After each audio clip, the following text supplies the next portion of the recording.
Batanggenya. Ginagaya ko sila. Pero nabubulol talaga ako, guys. Watching from Bawan, Batangas nga pala. Shoutout sa mga taga-Bawan, mga gwapo at magaganda ng taga-Bawan. Ingat kayo palagi, guys. God bless you po. Maganda naman dito sa Bicol eh. Oo, maganda sa Bicol. Nakarating na akong Bicol. Taga dyan nga yung dad ko. Half Bicolan. Bicolana kasi yung mother ng dad ko. Half daw eh, half.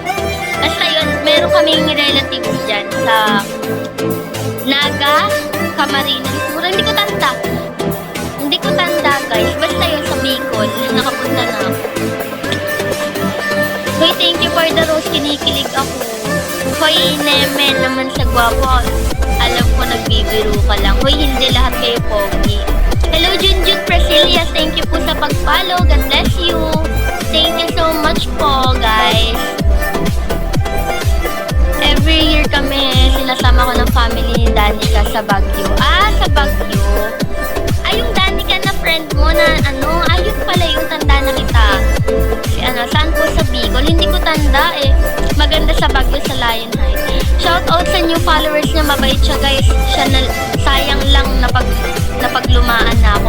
Uy, followers natin si Calix. Thank you so much, Calix. Hindi ka luma. Love na love din kita, katulad ni love kita. Kung papipilian ka, mas gusto mo ang tahimik o maingay na lugar, mas gusto ko yung tahimik.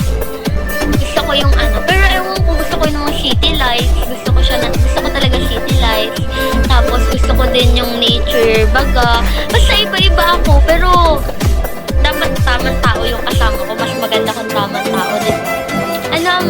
Mas proper can think or can. Ay, nako Joshua, grabe. Hello, A. Ang tagal ko naging boring ng buhay. Okay lang yan. Shoutout kay Daryl Perez. Ingat palagi and God bless you guys. Dami namin napuntahan last year. Last year ba? Mga loves, makikipollow naman po. Thank you so much. Lalo na po yung Facebook page natin. Simply Selena. May mga vlog na po doon. Paki-wait na lang po sa next vlog. Thank you so much po. Thank you, Sir Nelbert Recania.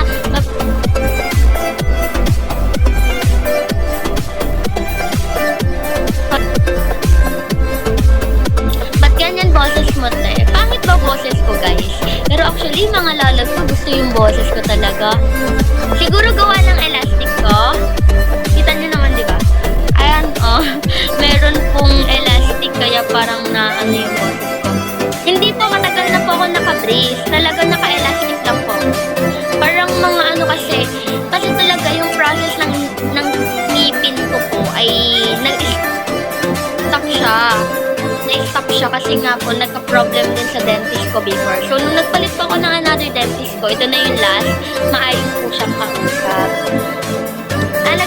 Nagpa-adjust ka. Every month po ako nagpapa-adjust, wala pong palya. Tagal ko na po naka-brace. 4 years na, 5 years. Pinapaayos ko lang po ng ayos. Ano daw yun?